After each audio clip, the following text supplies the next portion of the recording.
नमस्ते। कांवड़ यात्रा के रास्ते पर खान पान की सामग्री बेचने वाले सभी दुकानदारों को अपने और अपने कर्मचारियों के नाम बताने पड़ेंगे। उत्तर प्रदेश प्रशासन के इस आदेश को मुसलमान विरोधी बताया जा रहा है। ये तो चोर की दाढ़ी में तिनका वाली बात हो गई। जब प्रशासन ने किसी धर्म समुदाय जाति विशेष का नाम नहीं लिया, उसने सबके लिए आदेश जारी किया है, तो फिर इससे मुसलमानों को नुकसान क्या होगा, यह कैसे पता चल गया? और इसका भी बिल्कुल आसान सा जवाब है। ये सब जानते हैं कि मुसलमान किस हद तक अनैतिक और अमानवीय हरकतों में जुटे हैं। आए दिन पेशाब, थूक और पता नहीं किन किन तरकीबों से अपवित्र करके खाने पीने के सामान बेचने की इनकी घटिया हरकतों के वीडियोज सामने आते रहते हैं। मुसलमान जहां हैं वहां बस दो ही मानसिकता के साथ काम कर रहे हैं।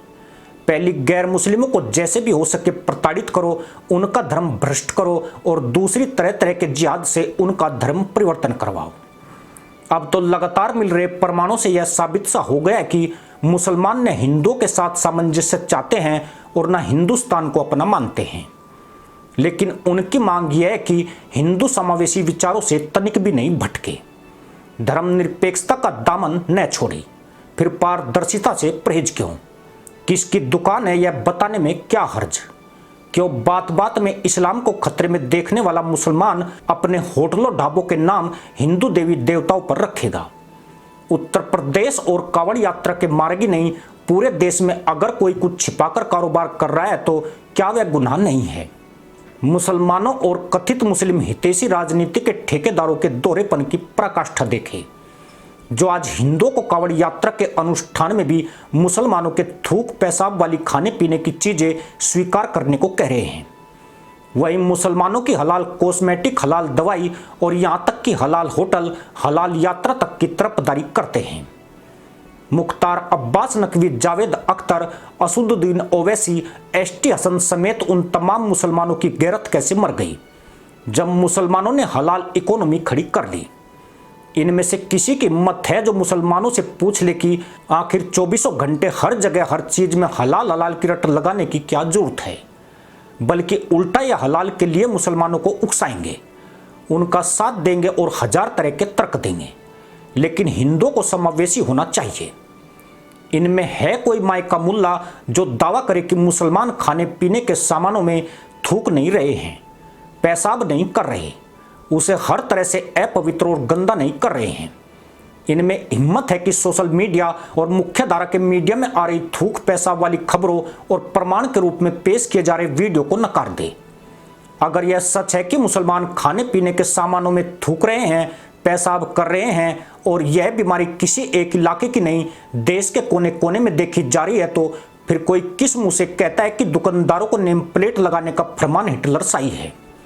अगर यह हिटलर शाही है तो यह सही है, लेकिन हिंदू थूक चाट कर और पेशाब पीकर समावेशी और धर्मनिरपेक्ष भावना का झंडा बरदार नहीं बना रह सकता। जो कोई भी यूपी प्रशासन के आदेश की निंदा कर रहा है वो इस बात की चर्चा तक नहीं करता है कि हाँ, कुछ मुसलमान अमानवीय हरकतें करते हैं। भला ये इसकी चर्चा क्यों करें? इन्हें जिहादी मानसिकता से क्या परेशानी? जिसे पेशाब पीना पड़े, थूका हुआ खाना पड़े, वो ही जाने। इन्हें तो बस लोकतंत्र, संविधान, धर्मनिरपेक्षता, समावेशिता, सहिष्णुता के नारों से जिहादियों का बचाव करना है, जिहाद की आंच तेज करनी है। दूसरी तरफ धर्मगुरु के वेश में भी हिंदू हाय हुसैन के नारों के साथ अपने शरीर को जख्मी कर रहा है। एकता प्रदर्शित करने का इससे बड़ा और क्या प्रमाण चाहते हो? दरअसल ये लोकतंत्र, संविधान, मानवाधिकार, धर्मनिरपेक्षता आदि का इस्तेमाल सिर्फ और सिर्फ युद्ध के औजारों की तरह करते हैं। दुनिया के उस लोकतांत्रिक और समावेशी देश का नाम बता दे जहां मुसलमान पलायन करके गए और उस देश का कायाकल्प कर दिया। इसके उलट एक भी देश नहीं जहां पलायन कर गए मुसलमानों की ठीक ठाक आबादी होते ही शांति बरकरार रह सकी। इंग्लैंड इसका जीता जागता उदाहरण है। ये मुसलमान ही हैं जिन्होंने यूरोप के उन देशों की नाक में भी दम करने से परहेज नहीं किया जिन्होंने संकट के वक्त इनके लिए अपनी बाहें पसारी थी। ये इतने पतित है कि जिन माहौल, जिन हालात से पीछा छुड़ाकर भागे, वही माहौल और हालात उन देशों में भी बना देते हैं जहां इन्होंने शरण ली हुई है। वो तो दूसरे देश है, यहाँ भारत में रहने वाले मुसलमान ही अक्सर ऐसा व्यवहार करते दिख जाते हैं कि मानो किसी दुश्मन देश को युद्ध में हराकर जीत का जश्न मना रहे हों। तिरंगे का अपमान करेंगे और फिलिस्तीनी झंडे को ऐसे लहराएंगे जैसे निजाम मुस्तफा का ऐलान कर रहे हों। भारत माता की जय कहने से इस्लाम संकट में आ जाता है और संसद में जय फिलिस्तीन का नारा काफी हर्षोल्लास से लेते हैं। कहते हैं पढ़ाई से जीवन स्तर ऊंचा होने से कट्टरता कम हो जाती है, लेकिन मुसलमानों पर यह फार्मूला भी काम नहीं आता है। बाकियों को छोड़ दीजिए, जो शिक्षा की रोशनी बांटते हैं वो मुसलमान कट्टरता के किस घुपदरे से घिरे हैं, इसका प्रमाण अभी अभी दिल्ली में मिला है। यहां मुस्लिम शिक्षकों ने बच्चों को धर्म परिवर्तन के लिए डराया। जामिया मिलिया इस्लामिया यूनिवर्सिटी में एक कर्मचारी का आरोप है कि मुस्लिम उन पर धर्म परिवर्तन करने का दबाव बना रहे हैं। मुसलमान चाहे IAS बन जाए या US चला जाए, क्रिकेट खेल रहे हो या कोई फिल्म स्टार हो, पत्रकार हो या लेखक हो, जो जहां है जिहाद में लगा हुआ है। सबका तरीका अलग अलग हो सकता है, लेकिन जिहाद में अपनी भागीदारी जरूर सुनिश्चित कर रहा है।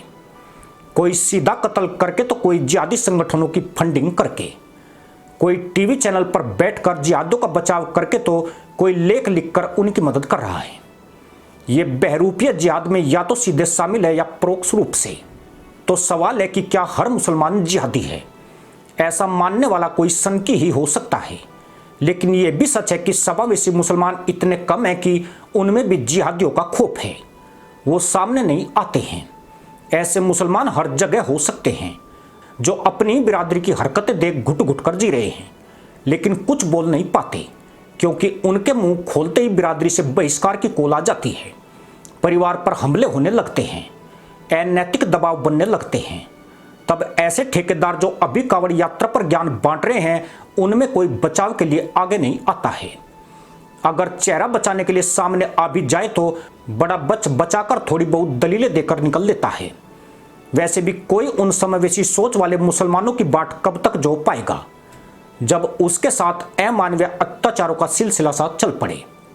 अगर हर दिन यही प्रमाण मिल रहा हो कि मुस्लिम कट्टरता दिन दूनी रात चौगुनी की गति से बढ़ रही है, उनमें हिंदू और हिंदुस्तान के विरोध का भाव जहर के स्तर तक पहुंच गया है, तो फिर कोई हिंदू कब तक चुप रहे? कब तक धर्मनिरपेक्षता का झंडा ढोता रहे? हिंदू इतने पर भी इधर उधर तो छोड़िए, मंदिरों के बाहर पूजा सामग्री बेचते मुसलमानों को भी बर्दाश्त कर रहा है। लेकिन इन मुसलमानों की बेगैरती तो देखिए, ये माला में फूल भी पिरो रहे हैं तो थूक लगाकर। इन बदमिजाजों की तरफदारी कोई जिहादी ही कर सकता है, या फिर कोई जाहिल ऐसा काम करेगा। राजनीतिक हित साधने के लिए भी ऐसा हो रहा है तो इतनी शॉर्ट साइटेडनेस को जाहिलियत ही कहा जाएगा, इसके अलावा कुछ और नहीं। इसी के साथ अनुमति दोस्तों, जय हिंद, वंदे मातरम।